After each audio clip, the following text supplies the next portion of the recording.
The following video is made possible by Keeps, a revolutionary hair loss treatment. Go to keeps.com/91tech for 50% off your first order. The PlayStation 3 had a slow start with its initial launch in 2006, but with the PS3 Slim coming around 2010, it really picked up steam, bolstered by its impressive game library and Blu-ray capabilities. And in 2013, the PS4 came out and replaced it. But Sony also had a much quieter console launch only a year prior. Hey, how's it going? I'm Josh from 91tech, and today we're taking a look at the forgotten PlayStation 3 Super Slim, almost a decade later.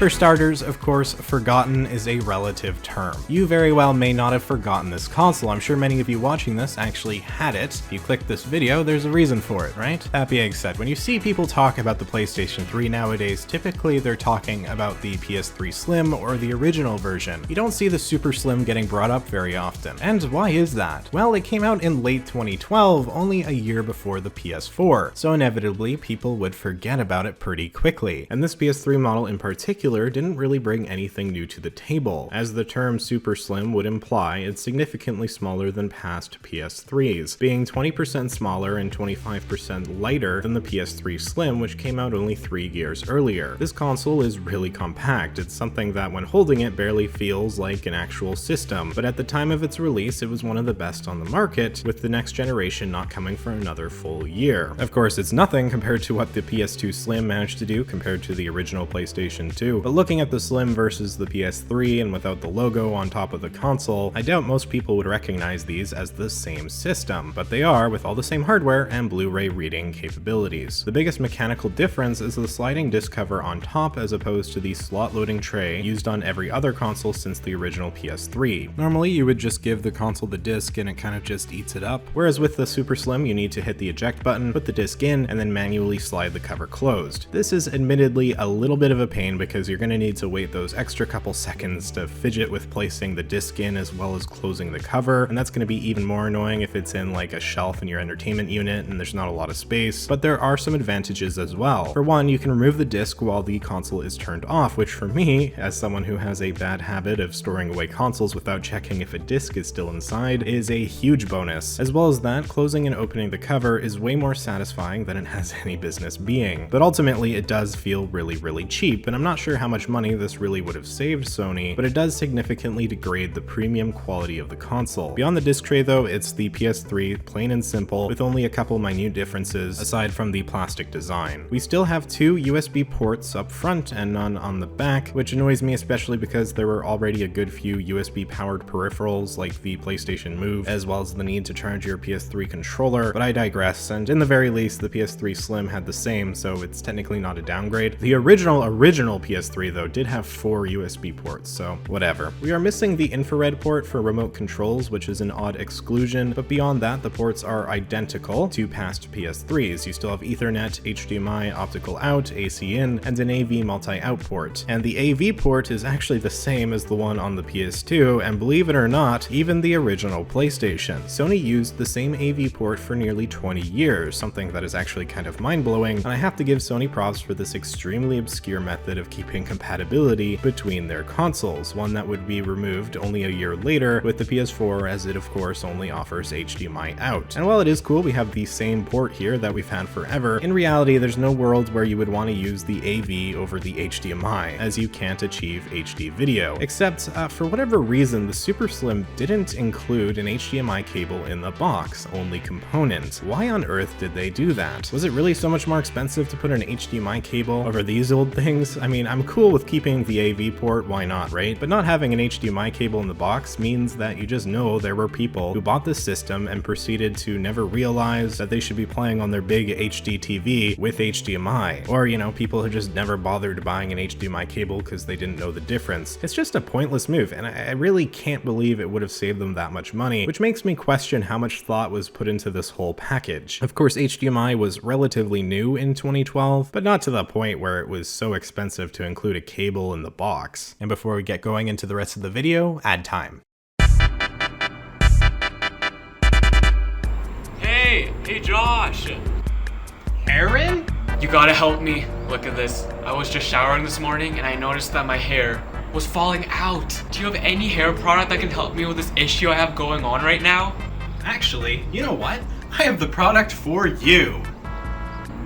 Who are you talking to? Keeps is a revolutionary, scientifically proven, FDA-approved hair loss treatment. Did you know 2 out of 3 men will experience some form of male pattern baldness by the time they're 35? Let's be real, that sucks. Doctors and pharmacies provide very expensive options, whereas Keeps offers the generic version of the only 2 hair loss treatments that are FDA approved. So with Keeps, you don't need to go broke to avoid being bald. And with Keeps, everything is super easy. You just order online and then your treatment will get delivered every 3 months. Treatments will take 4 to 6 months to start seeing results, and look at some of these before and after pictures. This is the real deal, so if you're interested, it's definitely important to get on this as fast as possible. If you feel like you're ready to take action and avoid hair loss, go to keeps.com/91tech or click the top link in the description for 50% off your first order. Huge shout out to Keeps for sponsoring this video. Obviously, I'm not at the age where I need anything like this quite yet, but if I did, I would not hesitate to go for Keeps.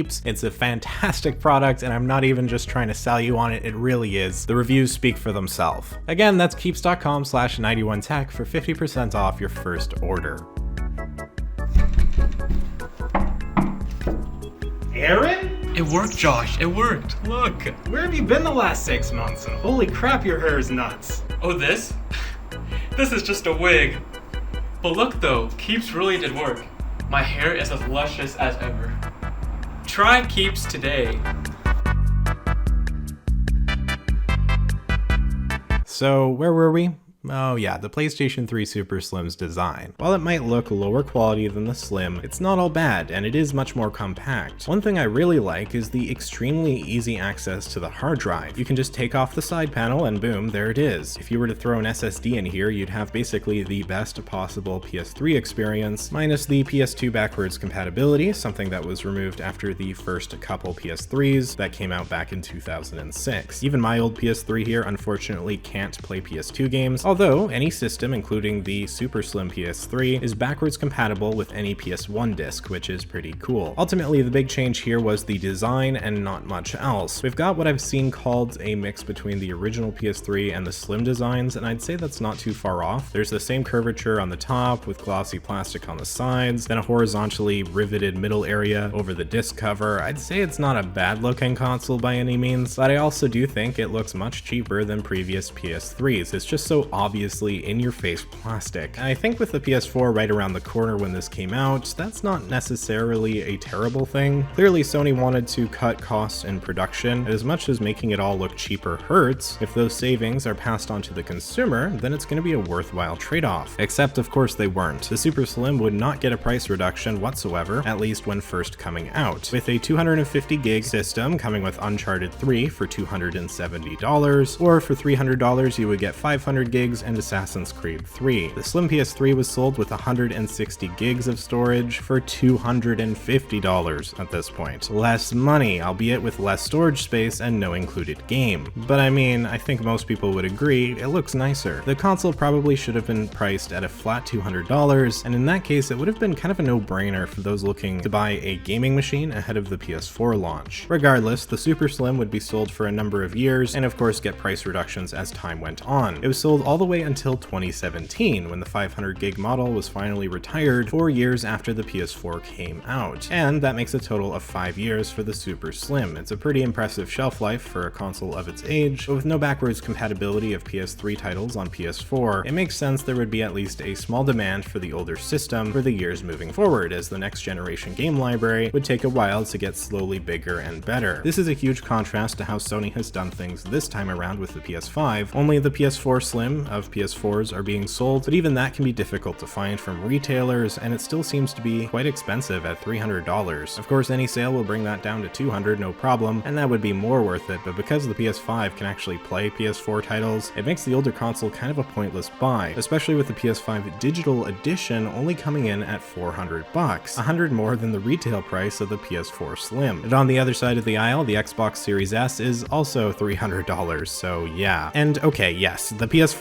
PS5 is seemingly still impossible to find in stock, but with a lot of diligence and dedication watching retailers, hopefully you'll be able to find one eventually. Something like the PS3 Super Slim would have ironically been in much higher demand nowadays, considering how scarce those new consoles are. Imagine if the PS4 Slim was still being sold for $200 right now, or if they actually made a full Super Slim that was smaller and only $200, it would sell pretty well. Of course, the Super Slim PS3 only changed the design, but I still find it a bit strange they even bothered to do that. The original PS3 design was big and clunky, and it had the tendency to overheat, so the PS3 Slim did make a lot of sense. And the PS4 would also get a revised model with the PS4 Slim and the Pro, but the PS3 Slim, like the PS4 Slim, is kind of a perfect design of the system. It looks good, gives off a premium feel, and more than does the job. The only benefit I found with the Super Slim's design is that it's of course smaller, which is nice, although definitely not a necessity. And it also does stand a bit steadier vertically, although apparently Sony still recommends using a stand. Even so, the PS3 Slim was still absolutely fine, and I think most would agree with me that it looked like a better system, so why on earth bother even making a completely new design? What's kind of nuts is that Xbox did the exact same thing with the Xbox 360, although to an even weirder extent, as they went from the Xbox 360S to the 360E, which looks more like an Xbox One than a 360. I still don't know why Microsoft ever felt the need to do that. What's wrong with your old console having its own identity? And I did a whole video on that, so if you're interested, I'll link it in the description below. But in the very least, Sony didn't see the need to make the Super Slim look similar to the PS4. In fact, Sony kind of took the opposite approach, and it's funny because this was just occurring to me while I was writing the script. A big reason for the cheaper plastic of the Super Slim very well could have been to differentiate it from the PS4. The PS3 Slim doesn't really look like a PS4 in my opinion, but the matte black finish is a lot more similar than the Super Slim is, and so maybe Sony wanted to just make sure there was more distance between their consoles. You look at the Super Slim, you look at the PS4, it's obvious they are completely different systems. This is in clear contrast to what Microsoft was doing, and honestly, I think it's probably a better way of doing things, assuming of course the price reflects its place in the lineup. There's not a ton to talk about here, so I'm not going to waste too much of your time, but there's no doubt the PS3 Super Slim is a remnant of a much different era for Sony. They would never produce anything like this anymore, with a greater emphasis on being a premium brand, and the backwards compatibility of the PS5 finally ensuring there's no point of getting older hardware just to play the older games. I remember when my family got the PS4 for the Christmas of 2014, I had an Xbox 360 for about 5 years up to that point, and I was super hyped for the next generation. But the game library was still fairly small, and there were a ton of PS3 games I had really wanted to play, but I couldn't. And of course, I was 14, almost 15, there was no way I was going to have the money or gumption to actually go out and buy a PS3 just to play older games that I couldn't on my brand new PS4. In 2017, I finally bit the bullet and picked up a PS3, this one here, so that I could play some of the classics, including the Sly Cooper collection, which were my favorite games on the PS2, and playing them in a higher definition was awesome, but I really wish I had been able to play this game when I first got my PS4. And so at least now Sony has moved to the more consumer-friendly backwards compatibility model. And in all fairness, the Xbox One at launch also couldn't play 360 games, although it wouldn't take long before they started adding support for certain titles. The closest you can get to playing PS3 games on your PS4 or PS5 is with the streaming service PlayStation Now, which actually streams directly from a PlayStation 3 somewhere, and because you're streaming, there's going to be latency even with good internet, and it's just not the same experience as being able to plop in your old discs and start playing. But I digress, and in the very least, the lack of support gave the PS3 Super Slim a purpose in the gaming market for those who wanted to enjoy the absolutely fantastic PS3 game library that had been accumulated throughout the generation. And I think I'm about done here. While the PS3 Super Slim is a bit of a pointless piece of Sony history, it is interesting, and it shows a different side to the company that we haven't seen in a long time since. And while, in my opinion, they could have probably just kept producing the regular Slim, I'm not complaining about having an extra version of the PS3, because hey, it gives collectors something extra, as well as a full video for me, so that's a win in my books. Plus, I really do like sliding over this disc cover, it's quite fun. Did any of you own this console? Make sure you let me know in the comments down below. If you found this video interesting, maybe hit that like button, and consider subscribing for more content just like this. You can follow me over on Twitter and Instagram at 91_tech if you'd like to, for some reason. And with that all being said, thank you so much for watching. I'm Josh from 91tech, and I will see you all next time.